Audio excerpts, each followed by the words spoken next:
Long day with the Constitution, Bhimrao. Yes, after a short nap, a long night with the Constitution. आपकी मेहनत देखकर तो ईर्ष्या होती है। अब आप लोगों ने काम दिया है तो पूरा तो करना पड़ेगा, फिर दिन क्या और रात क्या। भीमराव, आपसे एक बात करनी थी। जी बोलिए।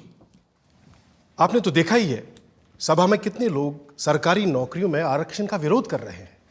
अब अगर शेड्यूल कास्ट और शेड्यूल ट्राइब वालों को आरक्षण दिया गया तो आप तो जानते ही हैं, फिर सिख, ईसाई, पारसी, मुसलमान कोई पीछे नहीं रह जाएगा।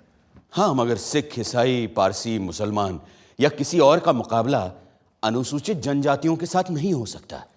ये सारी जातियां पैसे वाली भी हैं और सोशली सिक्योर्ड भी। ठीक बात है, पर अगर एक बार आरक्षण का दरवाजा खुल गया तो देखिएगा सभी लोग अपना हक मांगेंगे और हिंदुओं के लिए सरकारी नौकरियों में जगह नहीं बचेगी, जबकि संख्या में वो सबसे ज्यादा है।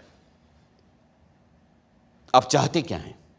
सिर्फ मैं ही नहीं, सरदार पटेल भी यही चाहते हैं कि हो सके तो संविधान में आरक्षण की बात ही हटा दी जाए।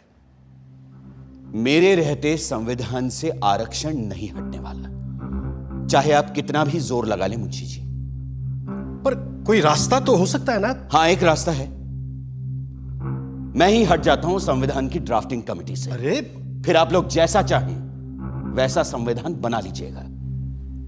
सुनिए भीमराव, भीमराव सुनिए तो। उस दिन से डॉक्टर अंबेडकर ने संविधान का मसौदा बनाने का काम बंद कर दिया और ये भी संदेशा भेज दिया कि वो ड्राफ्टिंग कमेटी से ही नहीं, लॉ मिनिस्टर के पद से भी इस्तीफा दे देंगे। ऐसे गुणी, मेहनती और जिम्मेदार इंसान के जाने की आशंका से खलबली मच जाना लाजमी था। अब एक ही रास्ता सामने था और एक ही संकटमोचक।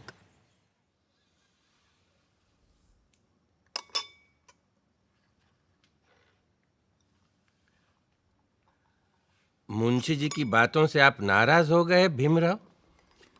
लेकिन वो तो आपकी बात लेकर आए थे मेरे पास, इसीलिए मैंने कहा कि मैं ही ड्राफ्टिंग कमेटी से हट जाता हूं।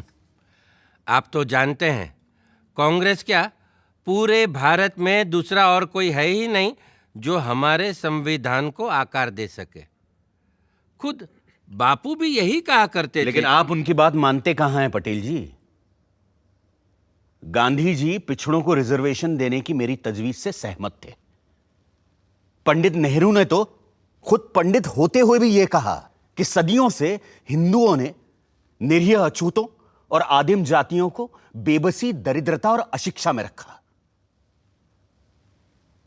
फिर अगर हमें उन्हें सबके साथ बराबर लाना है तो हमें उन्हें स्पेशल ट्रीटमेंट देना ही होगा। आपकी बात सही है, पर आप तो जानते हैं कि बड़े पदों पर हम मेरिट के आधार पर ही लोगों को ले पाएंगे।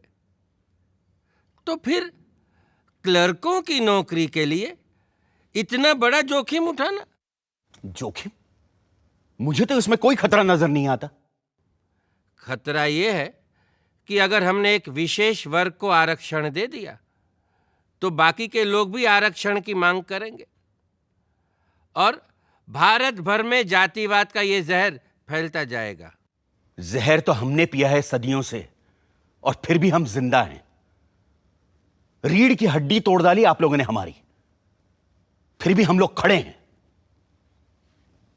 अरे एक बार हमें अपने बराबर आने का मौका तो दीजिए पटेल जी, फिर देखिए कैसे हम आगे निकल जाते हैं। और यह काम बिना आरक्षण के नहीं होगा। अगर फिर भी मेरी बातें आपको जहरीली लग रही हैं तो मैंने अपना इस्तीफा तैयार रखा है, आप खुद लेते जाइएगा। मैं बड़ा जिद्दी आदमी हूं अंबेडकर जी, लेकिन मूर्ख नहीं हूं, किसान हूं। देखकर ही बता सकता हूं कि कौन सा बीज कल मुझे अच्छी फसल देगा।